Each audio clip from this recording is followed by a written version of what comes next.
evening. Today's the topics that I would like to talk about, because someone has requested this topic, that is how to deal with difficult people. You see, in life we have to deal with difficult people, isn't it? Any difficult situation. And actually it reminds me, some time ago someone, she spoke to me that at one point that she was so crazy and so mad with her boss. So she said her boss is a terrible boss. And she was always being humiliated by the boss. And the boss always shouted at her, and like she been treated like a slave. And she's had lots of anger, ill will towards him. So he built up a lot of anger. And to the extent that he was planning to kill her boss. So she said it's true. She said she's not joking. She said that time she was really into, her mind was really sucked into that. Because again and again thinking of how terrible her boss is, So she keep, and then she have lots of ill will and hatred towards the boss. So to the extent that she has so much ill will to the boss that she planned to kill him. So then she said that she planned to kill him, then she will commit suicide. So she said she would jump. She was working in Singapore. She told me that that time she was so depressed. She was really completely stressed out because she's worked about 15 hours, sometimes 20 hours, hardly sleep and working very hard. And she really stressed out, And on top, because of she stressed out, there's a lot of agitation, irritation, and then this is how, she transferred a lot of anger to the boss and thinking, and then the more the mind, you get sucked into it, how terrible this person is. So she planned that, she would jump out, from this high-rise building, in Singapore. She said that to me. She said she's not joking. That time she's really in that mental state that she wants to kill her boss. So then she was really depressed, and she spoke to her. Fortunately, she spoke to her sister. And then she told her sister how terrible the boss was, and, she wanted to kill her. Then her sister looked at her. Yes, but why you want to kill your boss? All you need to do, you just resign. You don't have to work for your boss. And that moment, she just heard, it's true, sometimes like we got sucked in, things like that, we just, create lots of suffering for ourselves, isn't it?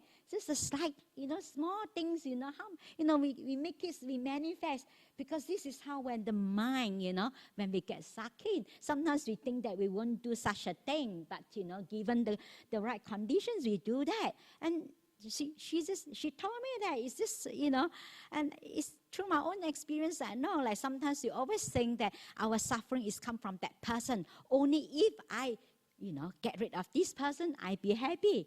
My suffering is come from this person. I remember in one of the discourse that the Sariputta gave, he said that, if our suffering is come from outside, none of us here can get enlightened, because we can't, a lot of things that we can't solve, isn't it, all the problems, and then we can't get rid of the people, isn't it, all the difficult people that causes us lots of pain and suffering. And that's why if a lot of people try to solve their problem, the sufferings, by looking out. And then they think that only, I get rid of this person, I be fine. I get rid of that person, I be fine. How many people we can get rid of? We can't, isn't it? Because we live in this world, we need to interact. We need to, that we think that everybody out there is difficult, and we got to get rid of them. We got to change them, and the world is terrible. We have to change them. We can't, and actually we don't have to. Isn't it? We don't have to. All we need to do is just to change ourselves, to look at ourselves. So rather thinking that is, our suffering coming from that. Actually, being with difficult people, you learn more. Actually, by associate with people that you like, you have this, because we have the same defilements. Then actually we are reinforced each other defilements. So we think each other is wonderful. you know. So because we have same defilements, and we can't see ourselves until someone giving us hard time, press our button, then we're so agitated and so angry. Then we can really see how much agitation we have, anger we have. Sometimes we really thought that we're so wonderful. I remember when I was in Thailand, so I spent lots of times in solitude and seclusion. I remember that one of my jobs early in the morning, I will clean the Sima hall. So I enjoy that because I by myself, and lots of time you by yourself. Because you're on your own and then so peaceful, so calm. I was so happy one morning, you know, after meditation, I went to the hall, I went to the Sima hall, I cleaned the Sima hall. And I was so peaceful and so happy.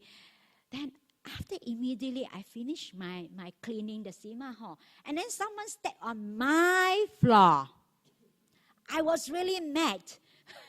I was thinking, my mind go on and on, you know, thinking that, see, is this person blind? Can't they see that, you know, the floor is clean? My mind go on and on. I was so agitated and irritated. And then after that, I just, hang on a minute. You know, just now you were so peaceful and calm.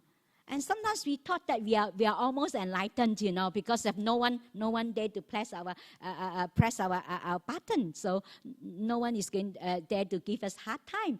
So sometimes that it is important that we can see ourselves. It's not we think that we are wonderful. You know, when someone criticizes, we are so upset.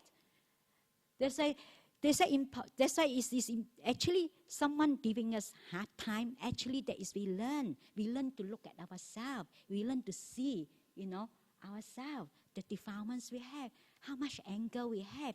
Sometimes, actually, it's not about that person. Sometimes the anger we have in ourselves, you know, the rise, actually, it's just the trigger. It's not the person who makes us angry. Actually, the person is just a trigger. I can guarantee you, even the person that, you know, you think that the person makes you angry and cause you suffering, even the person disappear or die, you still have the anger.